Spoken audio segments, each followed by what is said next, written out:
নমস্কাৰ শ্ৰাবিদসকল ভোগালী বিহু বা মাঘ বিহুৰ দিনাখনেই চৰকাৰী কৰ্মচাৰী আৰু পেঞ্চনাৰৰ দৰমহা আৰু পেঞ্চন বৃদ্ধিৰ লগতে দিয়ে এৰিয়াৰৰ প্ৰথম আৰু দ্বিতীয় কিস্তিৰ ধন মোকলাই দিয়াৰ লগতে 18 মাহৰ দিয়ে এৰিয়াৰৰ খবৰ আনহাতে অষ্টম দৰমহা আয়োগৰ খবৰৰ লগতে ৰান্ধনী অংগনবাড়ী কৰ্মী আৰু আশা কৰ্মীৰ দৰমহা বৃদ্ধিৰ কমিটি গঠন কৰাকে লৈ আপোনালোকৰ কমিউটেশ্যনৰ ৰেষ্টুৰেশ্যনৰ সময়সীমা 15 বছৰৰ ঠাইত 11 বছৰ কৰাকে লৈ আপোনালোকৰ মেডিকেল এলাউন্স 5000 টকা কৰাক লৈ আনহাতে 65 বছৰ বয়সৰ পৰা 5% পেঞ্চন আনহাতে 70 বছৰ বয়সৰ পৰা 10% পেঞ্চন বৃদ্ধি কৰাকে লৈ ভালেকেইটা হেতা খবৰ প্ৰকাশ পাইছে হেহে আপোনালোকে ভিডিঅটো সম্পূৰ্ণ চাব আনহাতে আপুনি যদি আমাৰ চেনেলটো এতিয়া সাবস্ক্ৰাইব কৰা নাই তেনেহলে কৰ্মচাৰী আৰু পেঞ্চনৰ প্ৰতিটো হেতা খবৰ বাবে আপোনালোকে নিশ্চয় আমাৰ চেনেলটো লাইক এটা দি সাবস্ক্ৰাইব কৰিবলৈ নাপাহৰিব হেহে চাবিদসকল আপোনালোকৰ সময়ৰ প্ৰতি লক্ষ্য ৰাখি আমি প্ৰথম খবৰটো ক'বলৈ ওলাইছো আৰু সেই খবৰটো আমি আগতে দিবলৈ ওলাইছো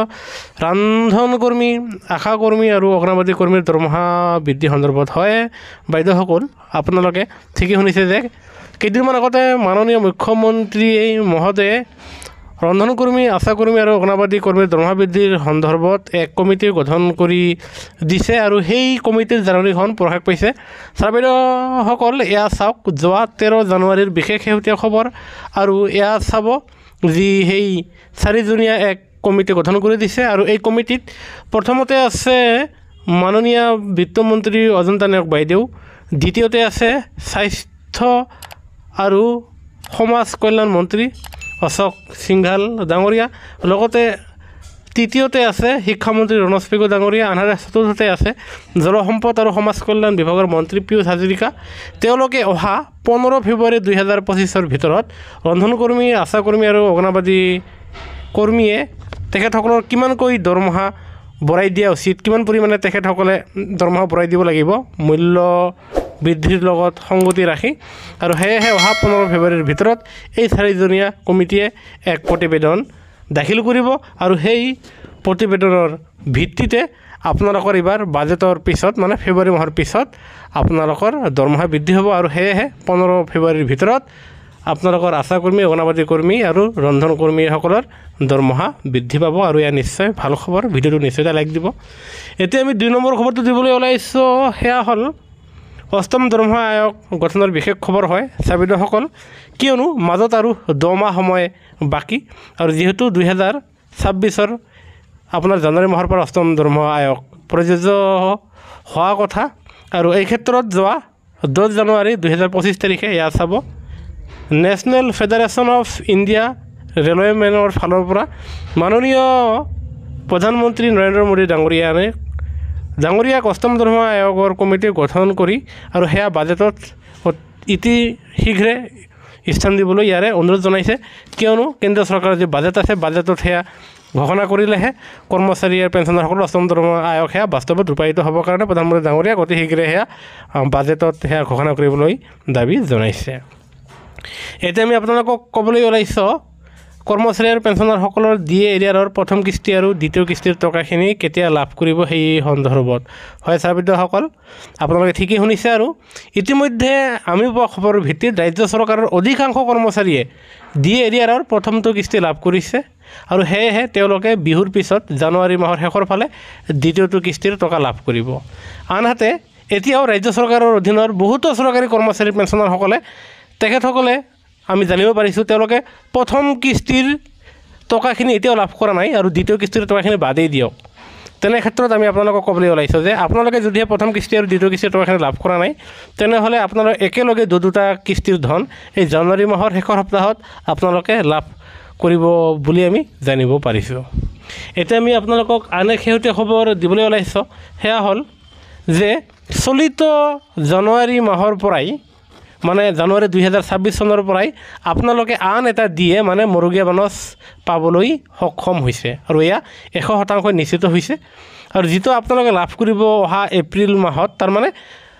অসমীয়াত বহাগ বিহুৰ সময়ত আপোনালোকে পুনৰাই নতুনকৈ আন এটা মৰুগীয়া বনজ 3% লাভ কৰিবলৈ গৈ আছে যাৰ ফলত বৰ্তমানে আপুনি যেহেতু 53% দিয়ে লাভ কৰি আছে আৰু হেয়া 53%ৰ ঠাইত আৰু 3% বৃদ্ধি হৈ আপোনালোকে 56% মৰুগীয়া বনজ লাভ কৰিব আৰু এয়া অল ইণ্ডিয়া কনজিউমাৰ প্ৰাইচ ইণ্ডেক্সৰ শেহতীয়া সূচকাংকৰ ভিত্তিত এয়া 100% নিশ্চিত হৈছে আৰু এই ক্ষেত্ৰত আপোনালোকে পুনৰাই অহা বহাগ বিহুৰ সময়ত আপোনালোকে 3% মৰ্গেজ বাউন্স পোৱাৰ লগতে আপোনালোকে 3 মাহৰ এৰিয়াৰ পাবলৈ সক্ষম হ'ব।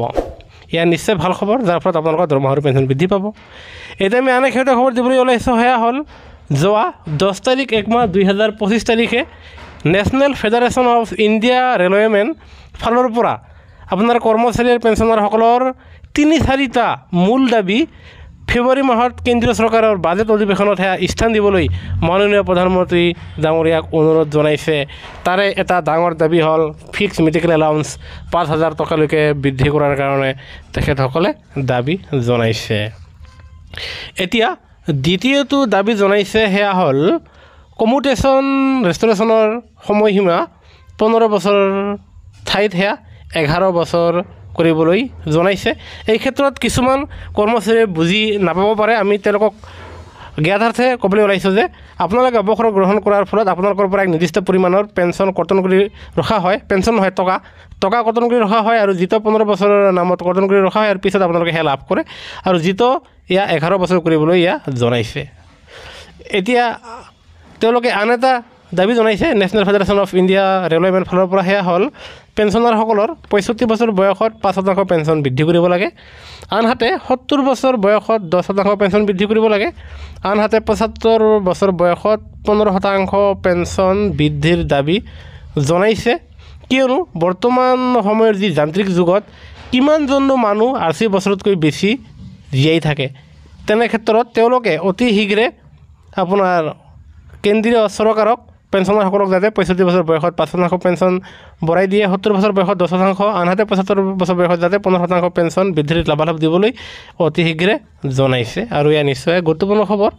ঠিক তেনেদৰে তেওঁলোকে আন এটা দাবী জনাইছে যে বৰ্তমান সময়ত যিটো হাৰে মূল্য বৃদ্ধি হৈ গৈ আছে, তেনে ক্ষেত্ৰত সাধাৰণ নাগৰিকৰ লগতে আপোনাৰ কৰ্মচাৰীসকলক 15 লাখ টকালৈকে টেক্সৰ ৰাহি দিবলৈ অনুৰোধ জনাইছে। হয় ছাৰ বাইদেউসকল, যি লক্ষণীয় হয়, আপোনালোকৰ যি টেক্স আছিলে 7 লাখ 7.5 লাখ টকালৈকে টেক্স দিব নালাগে, তেনে ক্ষেত্ৰত এয়া যিকোনো চাকৰিয়ালৰে অতি শীঘ্ৰে সেয়া হৈ যায়গৈ, তেনে ক্ষেত্ৰত আপোনাৰ 15 লাখ টকালৈকে টেক্স ৰেহাই দিবলৈ অনুৰোধ জনাইছে। আৰু তেওঁলোকে আন এটা দাবী ৰাখিছে, সেয়া হ'ল যে NPS কৰ্তন কৰি OPS প্ৰৱৰ্তন কৰিব লাগে। কেন্দ্ৰীয় চৰকাৰে যি UPS আনিছে, সেয়া আপোনাৰ একো লাভালাভ নাই, তেনে ক্ষেত্ৰত যাতে NPS কৰ্তন কৰি OPS প্ৰৱৰ্তন কৰে, এয়াও তেওঁলোকে দাবী জনাইছে। এতিয়া লক্ষণীয় হ'ব যে কেন্দ্ৰীয় কেবিনেটে আপোনাৰ কৰ্মচাৰী আৰু পেঞ্চনাৰসকলৰ মুখত হাঁহি বিৰিঙাব পাৰে কি নোৱাৰে, কেন্দ্ৰীয় চৰকাৰে কোনকেইটা বিষয় তেওঁলোকে বাস্তৱত কাৰ্যকৰী কৰিব, সেয়া লক্ষণীয় হ'ব। সেয়েহে গুৰুত্বপূৰ্ণ ভিডিঅ' নিশ্চয়তে লাইক দিব, আৰু কৰ্মচাৰীৰ প্ৰতিটো শেহতীয়া খবৰৰ বাবে আমাৰ চেনেলটো ছাবস্ক্ৰাইব কৰিবলৈ নাপাহৰিব। ভিডিঅ'টো চোৱাৰ বাবে ধন্যবাদ। জয় অসম।